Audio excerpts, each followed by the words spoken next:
Hey, shalom, brothers and sisters. Welcome back. I thank you again for joining me.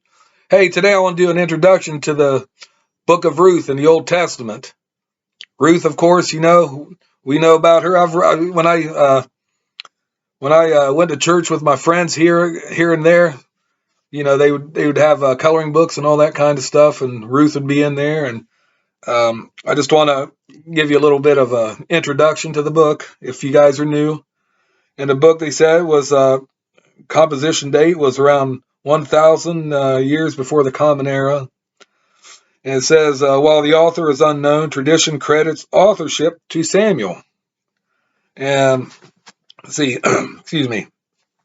Here's the background. The name of the book derives from the Moabite Ruth, Hebrew Rut, meaning companion. It is one of the two books that bears the name of a woman. The other is Esther.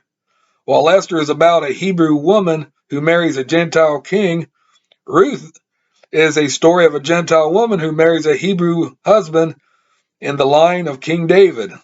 The story likely occurs during the latter period of the Judges. However, the literary style indicates that it was written during the monarchy.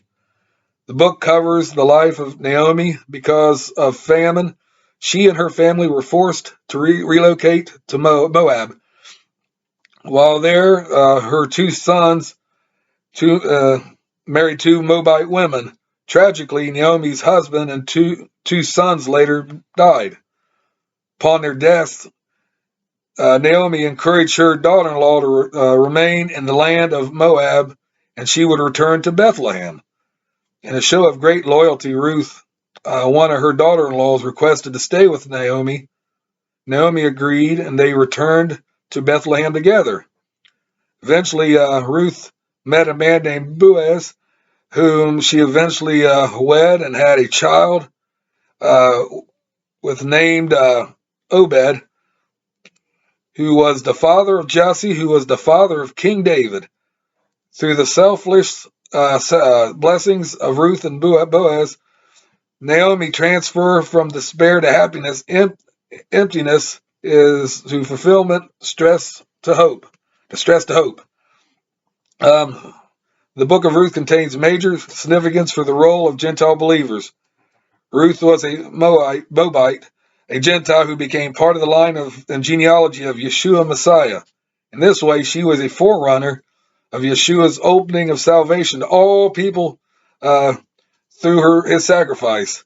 Even though it was possible for Gentiles to be grafted into the covenant promise given to Abraham and his seed, this promise was not widely circulated and provided to the Gentiles until Messiah's death and sacrifice.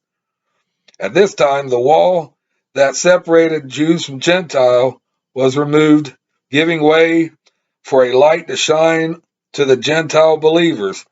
And you can find that in the book of Acts, chapter 10, verse 34 to 35. The book of Galatians, chapter 3, verses 27 to 29.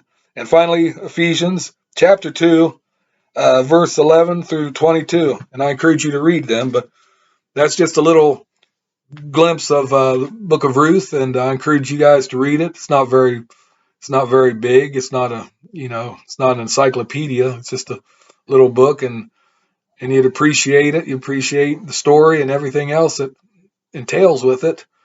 And anyways, that's all I want to say about that. And I thank you again for joining me. Please give me a big thumbs up, hit that notification bell, and also subscribe. Comment below. Let me know what you think about the book, and I invite you to watch my other videos. And till we meet again, thank you again. Peace out and shalom.